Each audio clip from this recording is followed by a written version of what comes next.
Nadine, Yes, Ron? why are there so many cavities and, tooth decay, oral surgery, um, root canals, all those things? Why is there so much of that going on? I know. Why is there so much? Because we've been told to brush our teeth twice a day, Yeah. do our annual or biannual checkups, and use this product and that product and this fluoride paste and all these wonder drugs. But there's so much. And decay is more prevalent in these past 100 years than it has ever been in any other time on the planet. That's amazing. So I think something's totally missing from our understanding about oral care. Yeah. There's Totally gotta be missing. something. Well, I have found with holistic and biological dentists, and there's, a lot of dentists that are really getting the tooth-body connection. And one dentist even expressed that 80% of all disease starts with decay in the mouth, which is huge. So it really shows how any infection that our mouth harbors, how it's suppressing the immune system of the rest of our body. Mm-hmm. So I think that change of perception has been really great in recent years. And really seeing that the mouth is a portal to our whole body. But one thing I think that might be missing, and I think is one of the keys, is that our mind is actually related to our teeth. And our endocrine system secretes a glandular secretion that acts like an invisible toothbrush inside our teeth. And when that invisible toothbrush is functioning, then we have a natural buffer against acids and bacteria. We get nutrients that get to strengthen the teeth, up into the teeth, and then also it helps our whole immune system. So I think that's one of the keys. So it's like you're saying the mind affects the health of your teeth. Is it like like if you think really positive, and you're like, my teeth are white, my teeth are healthy, then something happens, or is it a little more than that? Or I think that's a good thing to do, but it's definitely a little bit more because it's the endocrine system. So it's this physiological function in the body.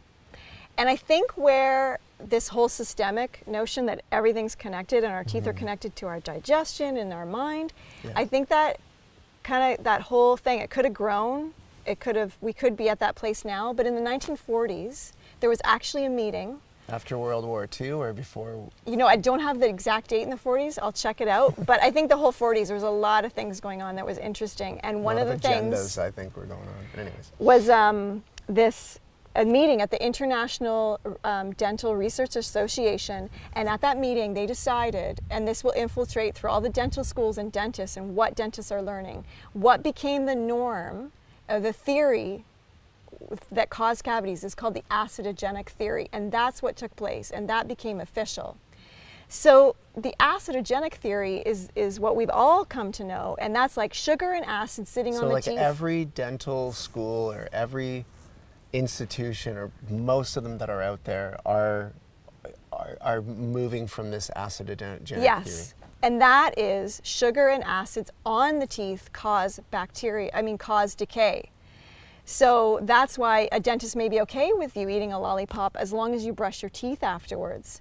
But what this theory misses is that it kind of makes the teeth a totally inert appendage in the mouth that's not connected to the rest of the body. And it is. The teeth are totally connected to the body. And a very interesting dentist called Dr. Ralph Steinman in 1958, he was looking at not ancient texts, but dental texts from the 1800s that were looking at systemic notions of oral care. And that there possibly was a dentineal lymph system in the teeth. Wow. And he was fascinated by that. And interestingly enough, that summer, he also had cured his own asthma. He had debilitating asthma that he couldn't practice dentistry for like 3 weeks every summer. And so he read some stuff on nutrition and eliminated processed foods and dairy from his diet, and he was able to cure his own asthma. So this led him to go into dental research, and he was sure that there was a dentineal lymph system. So he thought of a very original way of tracking the dentineal lymph system and seeing it.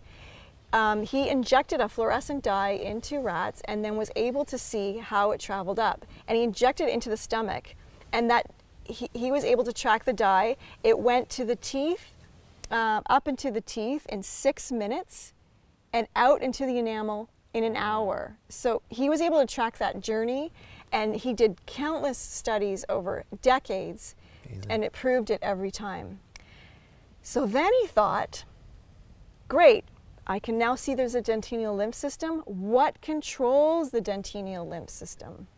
And so we hooked up with an endocrinologist, Dr. John Leonora, and they studied together for 40 years, and they did hundreds of studies on the dentineal fluid system and what controlled it. And so the fascinating thing is there's like a switch in the body. So the endocrine system, when that's stimulated with proper nutrition, that will release a secretion from the parotid gland. The parotid gland is right here, right where those sideburns are. And it's the largest salivary gland in the mouth, and it's the only one that releases a hormone. So they did all kinds of research to see, well, what is what suppresses that? You know, what makes it work, what makes it not work? And what they found is one of the major issues was what is suppressing the endocrine system. So sugar was a major suppressor of this gland. And so it was sugar. Sugar is one of the suppressors, and that's an issue not because it's on the teeth, but because it's suppressing that communication. Wow. Yeah, pretty deep. That is deep. That's amazing. Oh, so do you want to talk about the dentineal flow? Because I just, Oh yeah, I did want to go further into that, because dentineal flow. So I just want to get what you're saying here is that there's a fluid that's actually released from the lymph system, from the parotid glands, and it actually secretes. So your teeth secrete a fluid. Okay, let me really, because you know what reminded me of that is the trees. So the trees remind me of the dentineal lymph system. Mm-hmm. So the parotid gland releases a secretion that communicates. Because remember, hormonal secretions are like, they're a fluid, but they're really a communication system, our hormones. Okay. And so when that fluid's released by chewing and masticating on substrates, which are actually substrate, I like that word because it means it's a substance that needs an enzyme to break it down. So we're talking about when you're eating real food, and that communicates to the endocrine system to release the parotid gland. So the nutrients go up into the teeth, kind of like sap in a tree, and the movement is an upward centrifugal spiral. And this is in the teeth. Yes. Is doing that. Not in the body, but in the in teeth. that tooth. So once it's coming up, so you got your root system, and then you have the pulp chamber, and the pulp chamber has like hundreds of tiny microscopic tubules, and all the nutrients are carried up. And so then you've got the dentin, which is after the pulp chamber but before the enamel. And so the blood is in the pulp chamber, but that needs to move up to the dentine, and the dentine is living tissue. And so living tissue normally has a blood supply, but the dentin doesn't.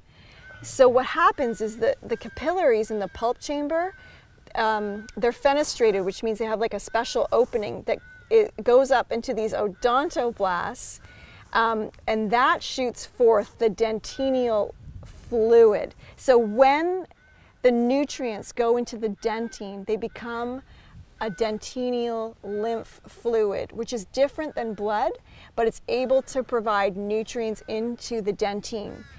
Then, and the odontoblasts are like a pump-like action that keep it moving. Then this fluid reaches up into the enamel, and then on the surface of the enamel, like microscopic sweat, tiny droplets coalesce on the surface of the teeth and interact with the saliva. And that is what is your buffer against decay and acid and sugar and bacteria. When we're not in health, this reverses. So that's kind of the funky thing. It reverses. Yeah, you can kind of see that too. Like it almost seems like when someone is not getting the minerals and the fats and things they need, it's almost like a there's a decay. Well, decay is like a missing piece, right? It's like your tooth is missing something, and it's missing nutrients. And the fascinating thing is the flow actually, like it gets suppressed, it can neutralize, but if there's no nutrients or if there's a lot of stress, that can do it too. The flow gets reversed, and then the tooth becomes like a straw. Wow. sucking in from the mouth. And we all know our mouth at any time is like an incubator for So it's sucking the sucking bacteria into in your body. the acid, the bacteria, the fungus, oral fungus into the mouth. And then it can end up in your heart or your liver. It Yeah, can translate to these different... art, you know, plaque and all that kind of stuff, plaque inside the body. But it's also making a hole in your tooth. So That's, decay starts from the inside. Right. Okay. So now we know all that. We know the cause and we see all this. What could you recommend to take, like nutritionally or supplementally or anything like that? Any suggestions? Well, one really fascinating thing also about Dr. Steinman's work, Dr. Ralph Steinman, he found that when the reverse was happening, that, and this was like, so if they were like sort of high sugar diet, and so the reverse and the sucking and the straw-like action started to occur, if the mineral with the P, phosphorus, was added, then 80% of the decay would stop right away. If the person or the whatever he was testing on was still on a high sugar diet. Wow. Yeah. Just phosphorus. Phosphorus alone. What form would he give it in? And you know, I'd have to check that out, but I don't know. we'll find out. Yeah, we'll find out. But that'd I be really know interesting to that check you out. know there's monatomic forms of phosphorus, so we can. There's a lot of good ways to take phosphorus. There's many forms. There's even homeopathic forms of phosphorus. That's and true. Things like that. And he also found that when that was happening, then that also the minerals of copper and manganese were also depleted, and that adding that also helped. Wow. So what also the work of Dr. Weston Price, who totally is like, you know, his research is so great on oral care and nutrition, and he found that fat-soluble vitamins, vitamin K, vitamin D3, and vitamin A were essential to the health of the dentine. And that when teeth are gray and glassy, it's because the enamel is actually like a glass. It's actually transparent. And what makes our teeth white and bright and healthy is the health of the dentine inside the tooth. And that needs the fat-soluble vitamins because so cool. K acts like an activator for the minerals to go into the bones. If we don't have K2 in our diets, then the calcium and phosphorus, they wander around aimlessly in the body, and calcium goes to the soft tissues instead of the bones and the teeth. So we need K2 because K2, which is the fat soluble, it's not K1, it's K2, that acts like an activator, and it ushers calcium and minerals into the bones, into the teeth. And okay. And if we don't, this is getting exciting. it is. But if we don't have that, if we don't have the K2, then the calcium goes into the soft tissues, and that's not where we want our minerals. So it's just going nowhere. It's just wandering around aimlessly. It's good. So you need those special, and these are fat soluble vitamins. Yeah. Vitamin K and like K2. K2. And I vitamin think, K2. you know, we might be deficient because, you know, vegans can get it from natto. They can get that from a K2 supplement, and so that's great. But I think as a whole North American society thing, I hear you. if we're eating any animal products, we're generally eating, you know, if you're eating animal, it's got to be from a grass-fed source because it's all about us. Finished. Finished, totally. Because there's grass fed, and then they fatten them up at the end with the grains and stuff. That We're whole talking fact, beginning to end, all grass. Exactly. So butter, cheese, eggs, that has to have that has the K2. And so I just feel like as a nation, we could be actually deficient in that. So we've sort of just discovered we're all deficient from sunlight, vitamin D, and I think K2 might go hand in hand with that. Wow, such key information. And then the other thing I think is we can look at suppressors, and so you know you want to eliminate things. So that would be high sugar diets. So that's making the insulin rise.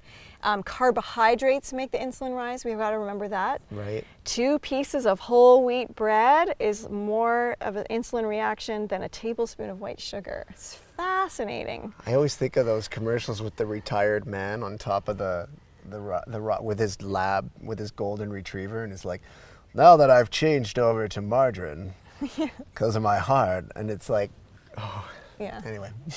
That could be a suppressor of the parotid gland, for sure. Yeah, those are suppressors for sure. And wheat, what's the phytic acid? Is that one or something Yeah, like that? anything that inhibits phytic acid, because, well, I mean, anything that has phytic acid, because that inhibits our absorption of phosphorus. Okay. So grains that aren't soaked, tofu has a lot of phytic acid, so those are things you want to eliminate from your diet, or just, soak and ferment your grains. Also, our stomachs are so key to the health of our teeth. Right. So we need to take a lot of eat a lot of fermented foods, take our probiotics, that's key. It's also essential for great breath, because that's where it starts. It starts in the guts. Right. And so also, obvious. we want to be brushing our teeth with things that also stimulate our endocrine system. Cool. And that's so fun, because we can maintain our molars with the molecules from plants, which stimulate the endocrine system, help all the good secretions go into the body, and it also helps to stimulate digestion. Things like frankincense, clove, myrrh, neem, cinnamon, they've all been used for thousands of years to take care of digestion and the teeth. Yeah, totally. Oh, the herons over there. It's getting Great. late in the day when the herons He's shifting going their home. places. So all these things really help, and I also just want to add that we have a Successful Self-Dentistry Facebook page, and I just realized I've got some great diagrams that I prepared about the flow of the dentineal lymph flow. So I'll post them on there. Oh, great. And because it's such a fun thing to know about. Yeah, it's good to have the visuals too. Yeah. Cool. Well, it's Okay, nice so hanging I out think with you I today. think we covered it.